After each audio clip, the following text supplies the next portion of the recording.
Franklin Templeton, the financial giant on the Wall Street, is the latest entrant in the race of launching Bitcoin-Spot exchange-traded fund, which would hold the cryptocurrency as underlying asset and track its price. Franklin Templeton, which is one of the world's largest asset managers handling around $1.4 trillion, filed the application with the US Securities and Exchange Commission on Tuesday. The asset manager's application follows the SEC earlier this month delaying its decision on several such ETF applications, including from BlackRock, WisdomTree, Fidelity, and others. The product would be called the Franklin Bitcoin ETF and would be a series within the Franklin Templeton Digital Holdings Trust, according to the application. It added that its shares would be listed and traded on the Cboe BZX exchange and that America's largest cryptocurrency exchange, Coinbase, would be fund's custodian. San Francisco-based Coinbase has been chosen by other Bitcoin ETF applicants as the would-be fund's custodian and surveillance sharing partner. This means Coinbase would share information about trading, clearing activity, and customer identification to reduce the risk of market manipulation, as well as take care of the storage of the Bitcoin backing the fund's shares. Meanwhile, the SEC's next deadline to respond to an application is October 16th.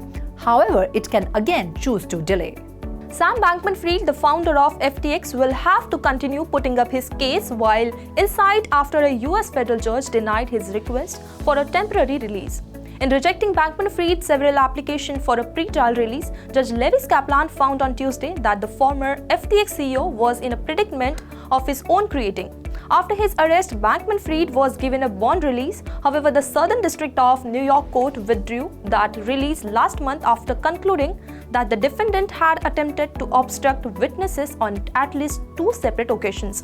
Two of Bankman-Fried's attorneys, Mark Cohen and Kristen Everdell, contended in both written submissions and a virtual hearing that he needed to have access to discovery documents that were primarily only available through online databases and to participate in a collaborative document outlining his work.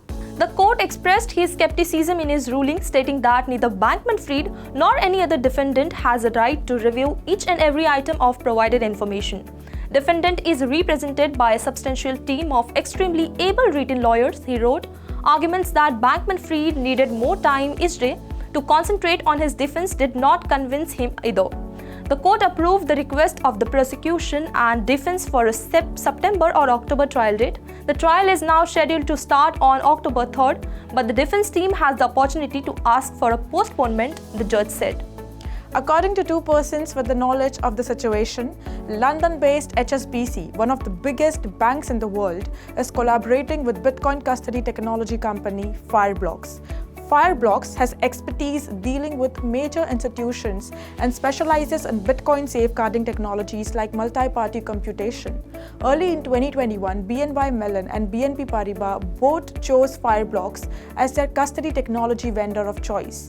The regulatory ambiguity surrounding digital assets has tempered the large banks' excitement for cryptocurrencies. This is especially true given the scenario in the United States, where regulators are engaged in a legal battle with cryptocurrency businesses.